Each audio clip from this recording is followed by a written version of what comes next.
Hey guys, for English Day 12 today for April 7th, here's what you're going to be doing. Number one, you're going to start by reading a book or text of your choice for 30 minutes.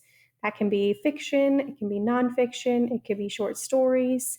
You just want to pick something that'll keep you reading for at least 30 minutes. You can choose to read by yourself or you can read to someone in your house. You're going to jot down the title, author, and pages read and choose one way to write about your reading from the menu of options. So remember, that menu of options is down at the bottom on page 15. So after you've completed your reading, you've got a whole bunch of options from down here that you can choose from as a way to respond to your reading. If you're reading fiction, you've got the first 3 rows of options. Fiction is a story that did not really happen. If you're reading nonfiction, you've got the bottom row of options to choose from as a way to respond to your reading. So pick one of those after you've done your reading and use it to respond to what you've read. Step 2, you're going to revisit your interview notes from yesterday. On a fresh sheet of paper or any writing surface you can find, personally I'm using my computer, you're going to begin to transform your notes into a narrative story. So just as a reminder, if you don't know this already, a narrative story, that's just a type of writing that tells a story. So you're just telling a story about this person based on your interview notes. You can write in first person or third person point of view, whichever you prefer. First person would be like you are the person telling your own story. You might use words like, when I was young, I experienced blank. You might use other pronouns like me or we.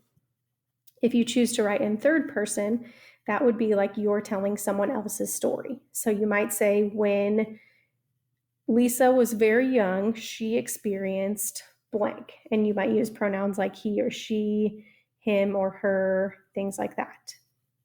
So as an example, I would have personally my interview notes from yesterday. As you can see, I did not complete it. I'm just using it as an example. But I would have my interview notes separated into the 3 categories with questions and the person's response underneath.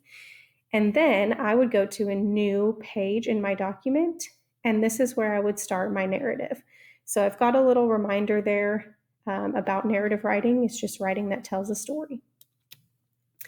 Your goal for day 12 is to transform the interview notes from yesterday into a narrative piece of writing. There's a graphic organizer attached at the end of this packet to help you plan your writing. So if you go down to the very bottom, page 16, you'll find the graphic organizer that it's referring to right here.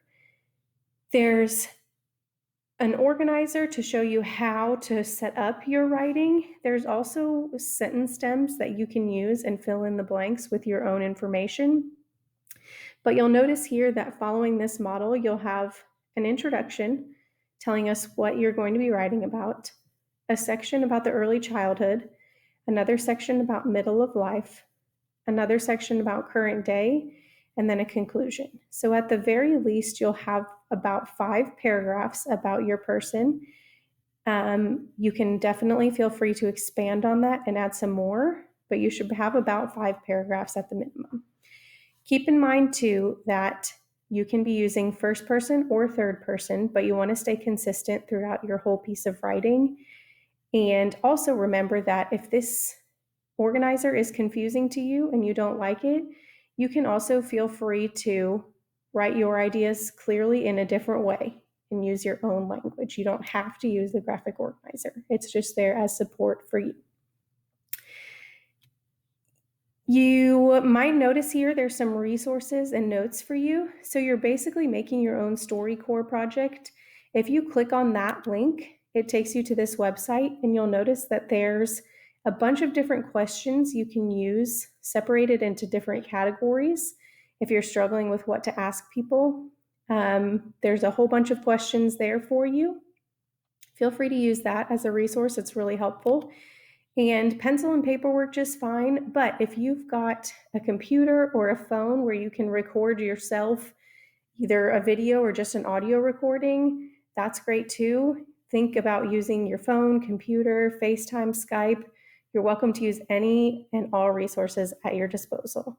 So make sure you get this done, but also have fun doing it.